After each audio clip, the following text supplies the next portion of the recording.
Hello besties, ಇವತ್ತಿನ ನಮ್ಮ recipe vegetable ಉಪ್ಮಾನ ಅಂತ ಅನ್ಬೇಡಿ, ತುಂಬ ಚೆನ್ನಾಗಿರುತ್ತೆ. ಈ ವೆಜಿಟೇಬಲ್ಸ್ ಎಲ್ಲ ಹಾಕಿ ಮಾಡ್ಕೊಂಡ್ರೆ very healthy style, easy and tasty. ತಣ್ಣಗಾದ ನಂತರನೂ ತುಂಬ ಚೆನ್ನಾಗಿರುತ್ತೆ.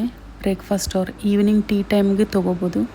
ಫಸ್ಟ್ ಒಂದು ಪ್ಯಾನ್ನಲ್ಲಿ 1 ಸ್ಪೂನ್ ಆಯಿಲ್ ಹಾಕಿ ಬಿಸಿ ಆದ ನಂತರ 1 ಕಪ್ ರವೆ ಹಾಕಿ ಲೋ ಫ್ಲೇಮ್ನಲ್ಲಿ ಹುರಿದಿಟ್ಕೋಬೇಕು. 3-4 ನಿಮಿಷ ಹುರಿದಿದ ಮೇಲೆ ಒಳ್ಳೆ ರವೆ ಸೈಡ್ ತೆಗೆದಿಟ್ಕೊಳ್ಳಿ. ನೆಕ್ಸ್ಟ್ ಅದೇ ಪ್ಯಾನ್ನಲ್ಲಿ ಸ್ವಲ್ಪ ಆಯಿಲ್ ಹಾಕಿ ಸಾಸಿವೆ, ಜೀರಿಗೆ, ಕಡಲೆಬೇಳೆ, ಶೇಂಗಾ ಬೀಜ, ಕಟ್ ಮಾಡಿ ಇಟ್ಕೊಂಡಿರೋ ತರಕಾರಿ ಎಲ್ಲ ಹಾಕಿ ಫ್ರೈ ಮಾಡಬೇಕು.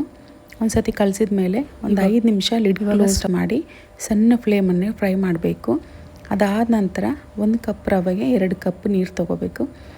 2 ಕಪ್ ನೀರು ಹಾಕಿ ರುಚಿಗೆ ತಕ್ಕಷ್ಟು ಉಪ್ಪು, ಸ್ವಲ್ಪ ಕೊತ್ತಂಬರಿ ಸೊಪ್ಪು ಹಾಕಿ ನೀರು ರೋಲಿಂಗ್ ಬಾಯ್ಲ್ ಆದ ನಂತರ ಹುರಿದಿಟ್ಕೊಂಡಿರೋ ರವೆ ಹಾಕಿ ಚೆನ್ನಾಗಿ ಕಲಸಿ ಸ್ಟವ್ ಆಫ್ ಮಾಡಬೇಕು.